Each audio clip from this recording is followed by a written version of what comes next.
Alors, l'expérience est un peu biaisée parce que j'imagine qu'il y en a qui sont habitués à se mettre tout de suite dans un espace où ils se sentent bien. C'est pas de cet espace que j'aimerais parler là, dans ce début de soirée. Qu'est-ce qui est inconfortable quand on se met comme ça, on ferme les yeux, qu'on ne fait rien, même pas méditer, juste si on fait rien comme ça, qu'est-ce qui se passe? Qu'est-ce qui se révèle? Non pas là de confortable, mais d'inconfortable. Je vais vous demander de partager vos expériences. Est-ce qu'il n'y a que de la joie, de l'amour, de la liberté intérieure? Qu'est-ce qui arrive là dans votre intériorité quand vous fermez les yeux et que vous ne faites rien? Honnêtement. Pour moi, que du bien-être. D'accord. Ok. Ok. Allons-y encore. L'agacement qu'il peut y avoir à essayer de contrôler. Voilà. Trop essayer de contrôler Voilà. ma respiration ou D'accord. autre et Donc en ayant... un sentiment un peu d'agacement et d'échec un peu. Ouais, le fait de à un moment se dire non mais arrête d'essayer de faire Ouais. exactement comme on t'a dit du Hmm. machin, juste D'accord. Ouais. détends et observe quoi. D'accord. Arrêtez d'essayer de contrôler. Je Donc on sais peut pas. dire qu'il y a deux voix à l'intérieur de toi là qui s'affrontent. Il y a une voix qui essaie de bien faire, comme on lui Hmm. a apprise. Puis il y a une autre voix qui dit écoute, tu m'emmerdes quoi, lâche-moi la grappe. Ouais. L'autre voix qui dit peut-être ben, si tu veux faire mieux justement, essaye de faire Ah, moins en fait. Enfin, d'accord. c'est Ok. plus le côté Et ça. donc il y a deux voix qui sont pas en accord vraiment. Non, Donc un conflit intérieur, on peut dire. ouais. Hein, que ce soit gros ou petit, il y a un conflit intérieur. C'est pas que la paix parce qu'il y a deux voix qui s'opposent. Hmm. Bon bah ça c'est intéressant. Et vous, est-ce que vous avez des choses comme ça qui sont désagréables? Ça peut être des sensations corporelles, ça peut être des inconforts physiques. Hein. Souvent quand on s'assoit comme ça, il y a des inconforts physiques. N'hésitez pas à me dire qu'on parte sur quelque chose de concret.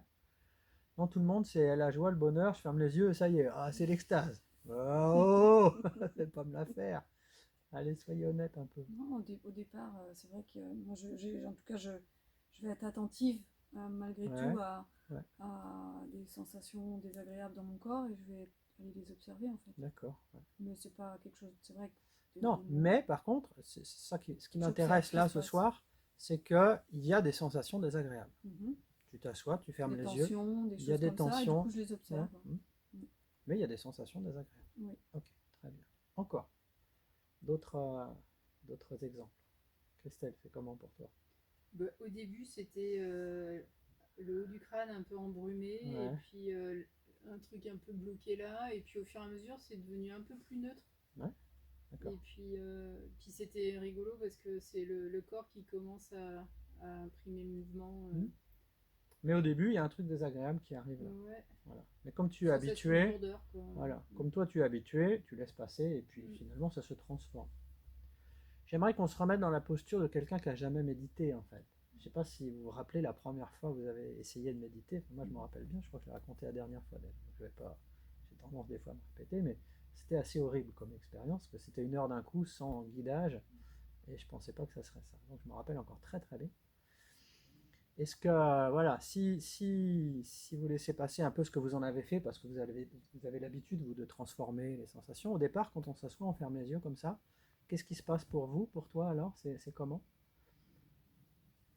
Est-ce qu'il y a des sensations agréables, désagréables, des tensions, des voix Ça intérieures? rejoint un peu ce qu'il disait. Hmm. Ouais. Euh, bah, ouais, on t'a dit de faire comme ça, donc Ah, vas-y, quoi. Mais en même temps, ouais, mais ça pourrait être mieux. d'accord. Donc une espèce Et d'injonction. Ouais. alors, moi, curieusement, le désagrément, il est arrivé Oui, quand c'était fini. bah oui. Parce que le corbeau m'a dit, allez, vas-y. La moto m'a dit, vas-y. Et les pieds partaient. Ouais. Et j'étais très, très bien. Voilà, au bout d'un moment, on est bien. Parce qu'on est habitué un petit peu. Et toi, c'était comment pour toi?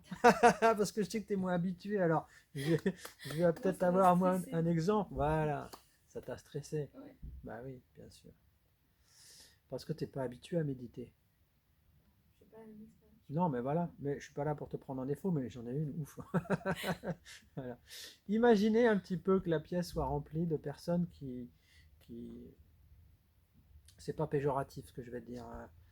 quand je vais dire ordinaire, c'est un peu péjoratif, mais de gens qui n'ont jamais, qui n'ont pas accès du tout à ça. C'est pas leur domaine en fait, la méditation, la spiritualité, tout ça, c'est pas leur truc.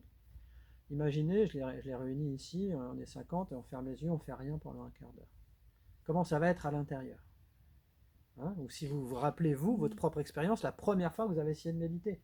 C'est l'horreur. C'est l'horreur. Ah oui, Réalité courte, qu'est-ce qu'on c'est fait, pas Mais ça voilà. s'arrête, on n'a Voilà. pas que ça à faire. Voilà, Moi, si je me rappelle tout ça, c'est ça, effectivement, voilà. Il y a- c'est un stress qui C'est un arrive stress plutôt que d'être énorme. exactement. Voilà, et en plus, surtout si on t'a dit que c'est à l'aide du bien-être, parce que là, il y a en plus un conflit qui est surrajouté, parce que on te dit que méditer, ça va être bien, et finalement, c'est pire que tout.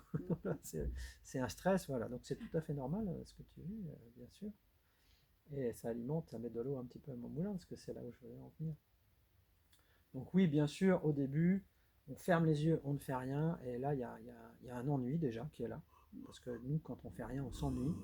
Il y a un stress qui arrive parce que il y a des sensations corporelles qui sont désagréables, des tensions, voilà. Et puis, tu as dit un truc très juste qui était intéressant. Tu as dit, j'ai autre chose à faire. Ah oui, moi avant, c'était Voilà. ça que je me disais. J'ai autre chose à faire. Et d'ailleurs, sûrement parce que là, vous avez prévu d'avoir du temps, mais certainement, si vous avez prévu chez vous de temps en temps de méditer, c'est-à-dire créer de l'espace pour rien faire, il y a souvent une voix qui arrive qui se dit, bon, allez, 5 minutes, 10 minutes, d'accord, mais après, j'ai beaucoup de choses à faire, quoi. Enfin, je sais pas, je pense que Ou c'est pas le moment. c'est ou pas je le ferai ça moment, après, ou je avoir ferai fait demain ça, parce que j'ai voilà. autre chose à faire, voilà. Donc, en fait, ce qui se passe, franchement, c'est que pour la majorité, hein, vraiment la grande majorité, et vous vous en rappelez, hein, la première fois que vous avez fait ça, quand on fait face à notre intériorité, à ce qui se vit à l'intérieur de nous, il y a une intolérabilité. C'est intolérable. C'est intolérable de sentir tout ce conflit intérieur, toutes ces voix. Parce qu'il y a un sacré paquet de voix qui s'opposent. Tu en as décelé deux. En réalité, il y en a beaucoup.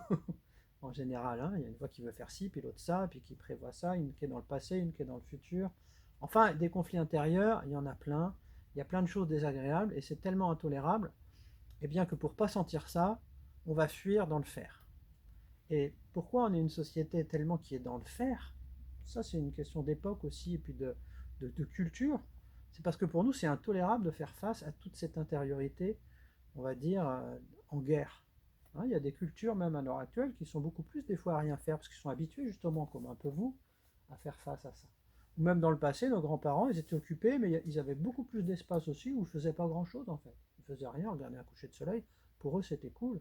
Nous, on n'est jamais à rien faire. On va regarder une série, on va écouter de la musique, on va regarder Facebook, on va regarder YouTube, on va s'intéresser à un truc sur la spiritualité ou sur ceci, sur machin. Mais même si on fait quelque chose qui est en rapport avec le bien-être, on est quand même toujours en train de faire. Et si vous observez bien, si on est honnête, parce qu'il faut quand même avoir une certaine honnêteté, cette façon d'être toujours dans le faire, c'est une façon de fuir en fait cet inconfort. Moi, je vais appeler ça un inconfort. Cet inconfort permanent d'être avec nous-mêmes et de faire face à ce qu'il y a en nous. Alors, évidemment, le souci, c'est que à force de faire, on ne peut pas faire tout ce qu'on veut. C'est impossible. Le petit enfant qui a envie de faire tout ce qu'il a envie, lui, on lui apprend très très vite que, écoute, on est en société, on vit à plusieurs, et on ne va pas pouvoir faire ce qu'on veut. Dès que déjà on est deux, et évidemment, on va devoir collaborer, on va devoir cohabiter, vivre ensemble. Ceux qui sont en couple savent que c'est pas toujours évident. Et puis, on va devoir renier un petit peu sur nos envies, en fait, de faire des choses qui nous font du bien, de faire des choses qui vont nous faire peut-être oublier aussi notre malheur intérieur. Alors, si vous regardez bien, vos vies, mais la vie de vos voisins, la vie de notre société, c'est que ça, c'est du faire, mais contrôler, parce qu'on est obligé de contrôler quand même, on ne peut pas faire ce qu'on veut, et encore heureux. Hein, et quand on entend parler de liberté, beaucoup, pas toujours, mais dans 90% des cas, on parle souvent implicitement de liberté de faire. C'est-à-dire, par exemple, je ne sais pas si vous l'aviez cette phrase, moi je me rappelle très bien, c'était affiché sur le mur de mon collège, la liberté s'arrête là où commence celle d'autrui. Je ne sais pas si vous la connaissez, cette phrase. En fait, implicitement, c'est la liberté de faire. Ça veut dire, je peux faire ce que je veux, mais il ne faut pas que ça gêne trop mon voisin, ma voisine. C'est-à-dire qu'on est encore dans le faire. Et beaucoup lorsqu'on parle de liberté, ça revient souvent à ça. Alors ce qui se passe, c'est que tant qu'on arrive à faire des choses qui nous font oublier ce malheur intérieur, ça va. On arrive à rester dans une espèce de zone de confort, on va dire, dans quelque chose qui reste viable.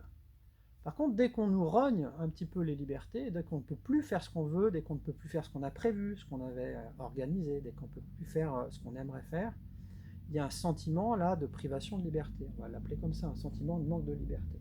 Ce sentiment, c'est quoi? C'est une sensation. C'est d'abord une sensation. Hein, quand on est en train de rogner sur nos libertés, c'est vrai, c'est un fait, hein, pas, on ne l'invente pas. Mais par contre, ce qu'on ressent par rapport à ça, si vous êtes honnête, si vous allez vraiment voir, c'est quelque chose que vous connaissez déjà. En fait. C'est pas quelque chose qui est nouveau et que vous ressentez pour la première fois. C'est quelque chose qui vient rallumer cette espèce de manque de liberté intérieure. À chaque fois que, eh bien, on va, soi-disant, de l'extérieur rogner sur nos libertés, il y a quelque chose qui se rallume et qui nous rappelle que en nous déjà, c'est pas libre. Et ça, c'est intolérable. Et ça nous fait vraiment, ça vient vraiment toucher quelque chose de profond. Parce que c'est ce qu'on cherche le plus finalement. Donc, quand on cherche la libération, c'est quelque chose, je ne sais pas pour vous, mais en tout cas pour moi, c'est ce qui a animé mes pas au départ dans cette quête de vérité, dans cette quête d'éveil, dans cette quête de trouver quelque chose qui fasse qu'on se sente mieux. C'est qu'à un moment, on se rend compte qu'on est tellement étriqué à l'intérieur, on veut que ça respire, on veut que ça... Voilà. Et on peut le faire par 1000 activités, mais il n'y a jamais rien qui vient nous faire sentir quelque chose qui va durer, en fait, une liberté qui va durer. Alors, il faut avoir l'honnêteté, et ça, c'est pas dû à tout le monde, mais ce que j'aimerais vous faire sentir ce soir, c'est que pour moi, cette espèce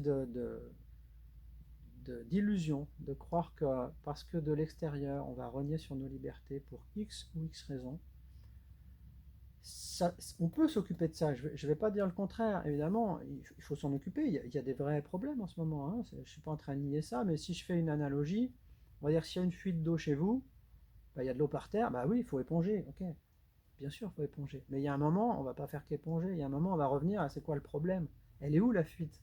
Et puis on va s'occuper de la fuite, on ne va pas éponger toute notre vie. Et bien pour moi, cette histoire de privation de liberté, c'est la même chose. On peut essayer de faire des choses là sur l'extériorité, bien sûr, pour que ça ne perdure pas, pour que ça... Voilà, mais il y a un moment où il faut revenir aussi à la source. Qu'est-ce qui fait que quand on s'assoit en général, quand on ne fait rien, au bout d'un moment, c'est intolérable? Qu'est-ce qui fait que c'est intolérable de rester avec soi-même? Qu'est-ce qui fait qu'on ne sente pas, quand on ferme les yeux tout de suite, de la joie, du bonheur, de l'amour et justement de la liberté? Parce qu'ici, regardez, quelque part, ici on est libre. On est entre nous, on se connaît, on fait ce qu'on veut, on est dans un pays libre. Et pourtant, si on était là 1 heure, si vous aviez jamais médité, parce que la méditation c'est une façon de bypasser ça aussi. Hein. Si on ne se mettait pas dans un état méditatif et qu'on restait vraiment avec toute notre intériorité comme ça qui est souffrante, qu'est-ce qui fait que c'est à ce point souffrant? Qu'est-ce qui fait que c'est à ce point pas libre? Pour moi, c'est clair, et je vais être assez cash, mais c'est une réalité, c'est la réalité de ce que j'ai vécu, de ce que je peux observer.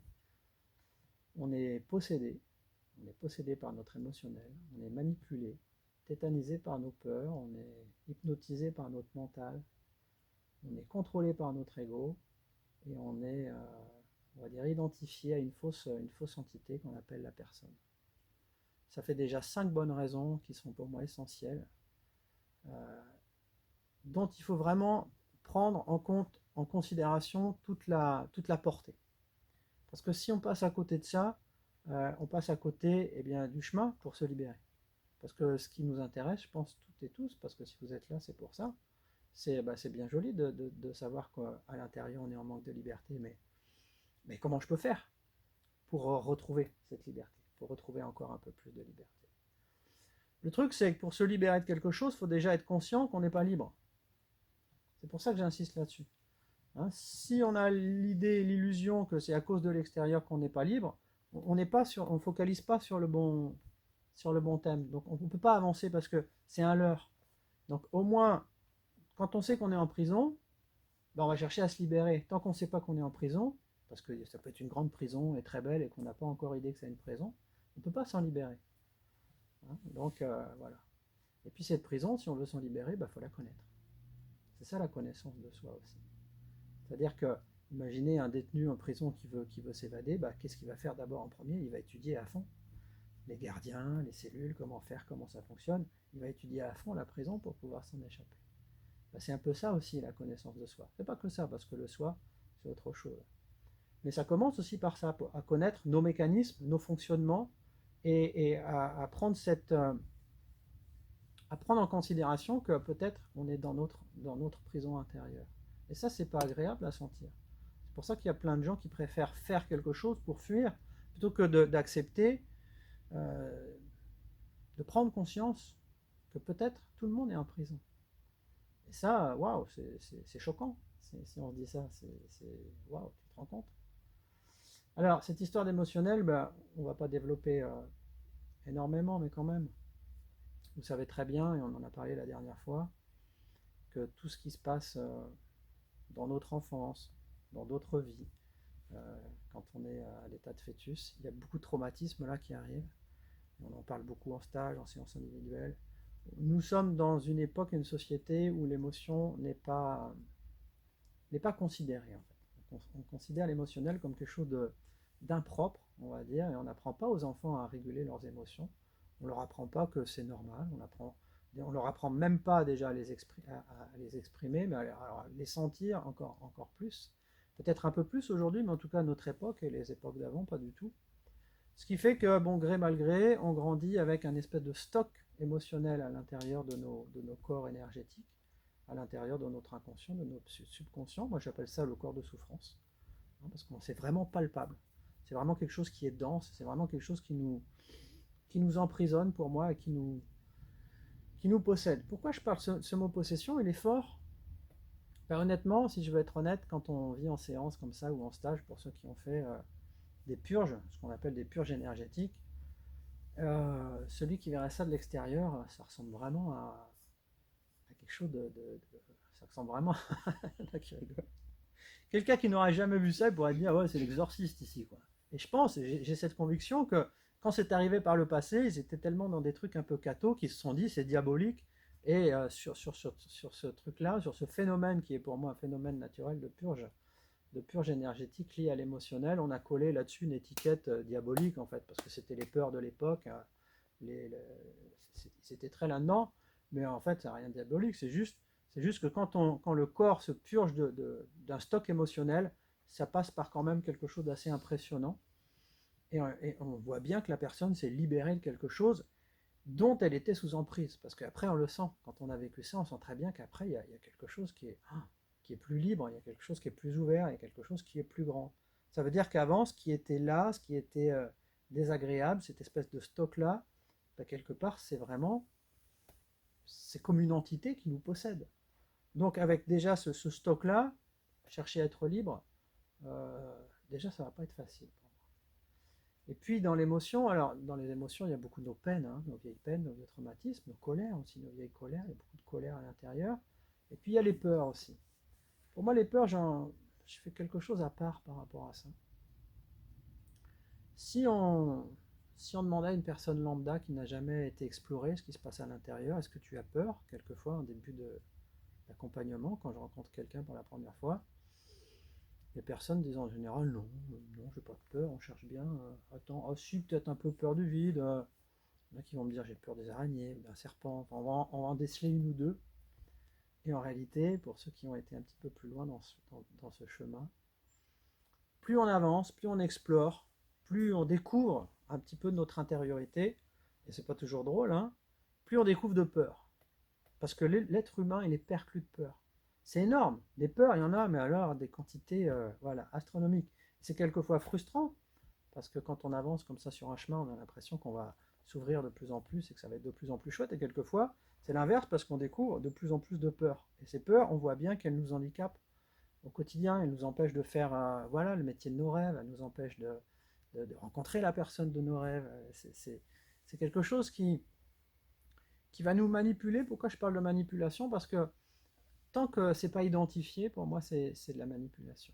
Lorsqu'on a identifié ça, on va pouvoir reprendre la main, on va pouvoir reprendre le contrôle. Cette manipulation des peurs, elle se fait beaucoup sur la zone de confort. Vous avez tous une zone de confort. En fait, une zone de confort, si je décode ça, ce qu'on appelle une zone de confort, c'est une zone où il n'y a pas trop de peur.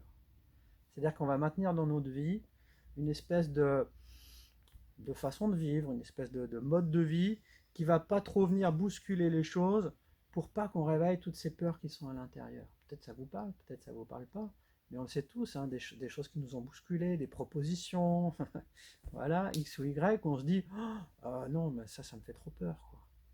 Alors, pour vous, vous allez peut-être, comme tout à l'heure en méditation, passer au-dessus de ça. Mais imaginez bien que pour la grande majorité des gens, on préfère rester avec une sensation, avec une illusion qu'il n'y a pas de peur, il ne faut pas les sentir. Donc maintenir une espèce de mode de vie où on ne va pas réveiller ça, plutôt que de se lancer et de sentir tous ces inconforts. Et en fait, quand on ferme les yeux, si on restait assez longtemps, on se rendrait compte, je ne vais pas vous faire l'exercice une heure, qu'il y a plein de choses qui arrivent là. Ceux qui ont déjà fait Vipassana, par exemple, où on reste toute la journée sans rien faire, juste en fermant les yeux, au bout d'un certain temps, mais il faut un certain temps, il n'y a pas que de l'émotion, il n'y a pas que de la colère ou de la peine qui remontent. Il y a toutes ces peurs qui remontent là. Elles sont là, elles sont à l'intérieur de nous. Imaginez bien qu'avec tout ça, liberté, que dalle, on n'est pas libre, puisqu'on est manipulé, on ne les connaît même pas. Et puis tout ça, c'est protégé par quoi? Pourquoi on ne les sent pas? Parce qu'il y a un système de protection, qu'on appelle l'ego. Hein. Ce système de protection, il va tout faire pour qu'on va dire que les événements extérieurs ne viennent pas réveiller ça.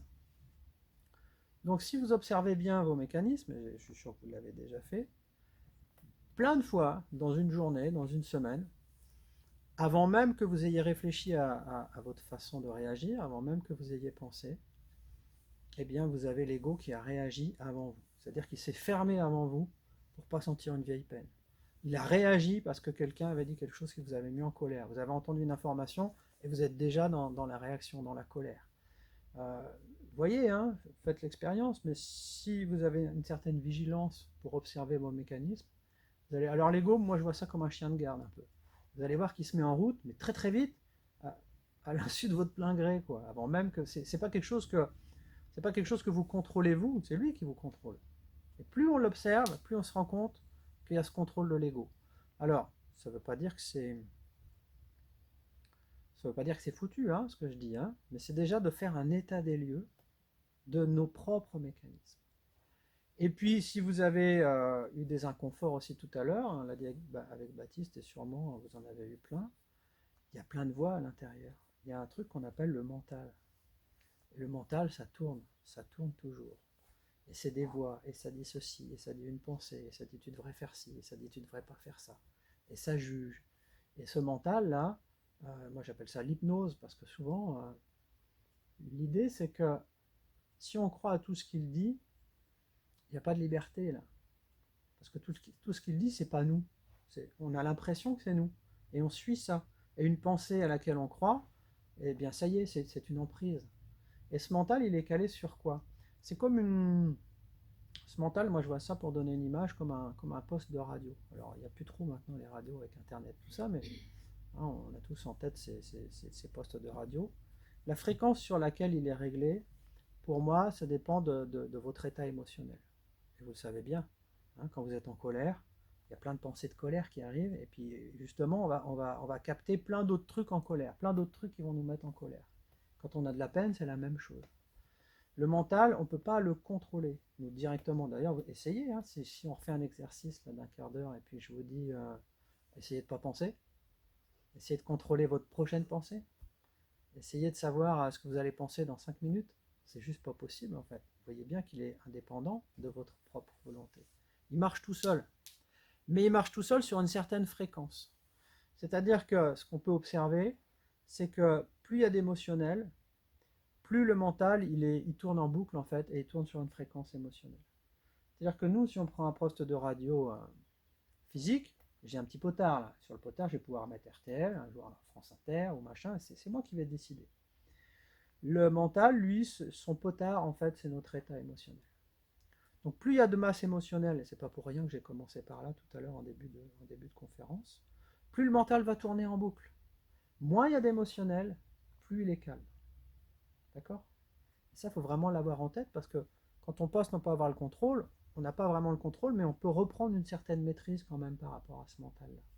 Et puis il y a aussi moins on s'identifie à lui, moins on est obligé d'y croire. Donc on peut reprendre aussi une certaine indépendance par rapport à cette voix dans la tête qu'on appelle le mental, qu'on appelle moi des fois. Parce qu'on a l'impression que je pense. En fait, non. Si vous regardez bien, si vous fermez les yeux, ça pense. Il n'y a pas besoin de vous pour que ça pense. Ça pense tout seul.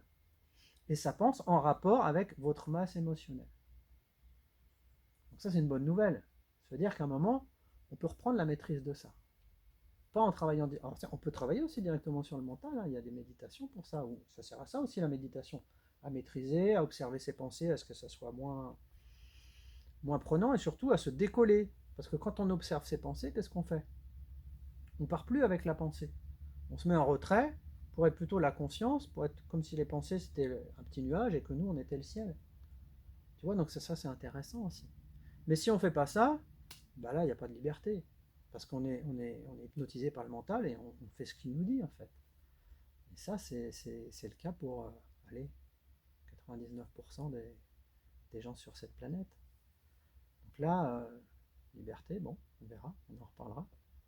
Donc, émotionnel, peur, mental, ego, tout ça, c'est contenu dans ce qu'on appelle la personne qu'on croit être, le personnage qu'on incarne.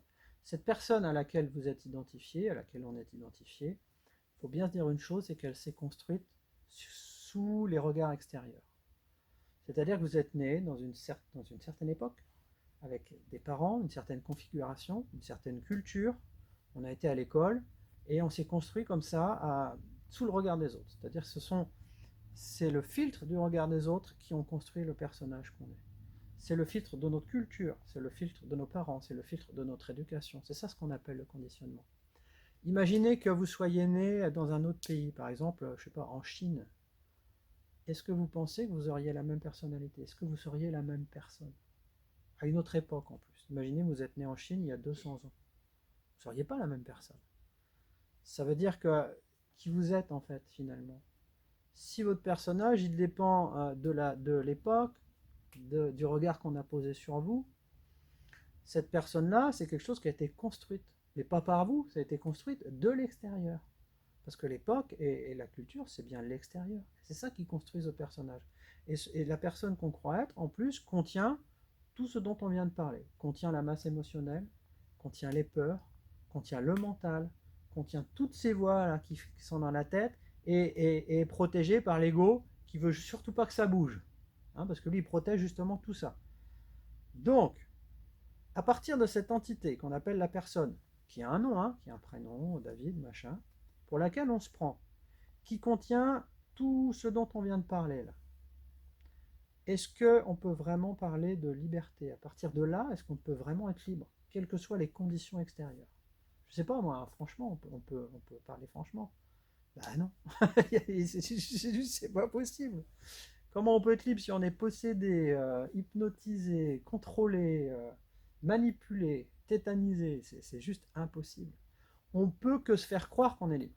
C'est-à-dire avec une fuite en avant, et d'ailleurs cette fuite en avant on l'a vu au niveau sociétal, hein, à force de faire, s'auto-illusionner qu'on vit dans une certaine liberté, parce qu'on est toujours en mouvement, et c'est ça cette société de consommation qui est toujours à produire plus, à consommer plus, ça vient de là, hein, c'est tout bête.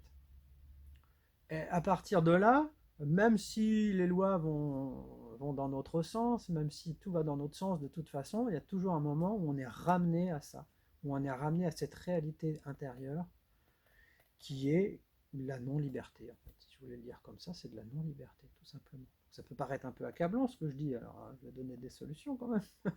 Mais si on n'a pas ce constat-là honnête, on n'a pas la main, parce que c'est inconscient. Tant que c'est inconscient, on ne sait pas sur quel levier agir.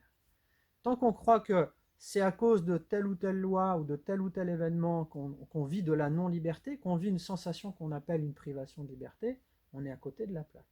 Il faut revenir à cette honnêteté de voir honnêtement comment on se construit, comment on construit une personne. Et tant qu'on est identifié à ça, ça va être très très dur de sentir la liberté, de se sentir libre. Parce que la bonne nouvelle, c'est quoi? Ouais, la liberté, ça peut se retrouver, ça peut se sentir, mais pas à partir de cette entité qu'on appelle la personne. Je peux vous donner une petite histoire, alors peut-être certains la connaissent, parce qu'elle est assez connue, mais pour moi, elle parle bien. Hein, c'est dans un ashram. Alors un ashram, c'est comme un temple, par exemple. Un temple, il y a un maître là qui partage à propos de l'éveil. L'éveil et la liberté, pour moi, c'est la même chose. L'éveil, c'est la libération, en fait. C'est retrouver notre état naturel de liberté.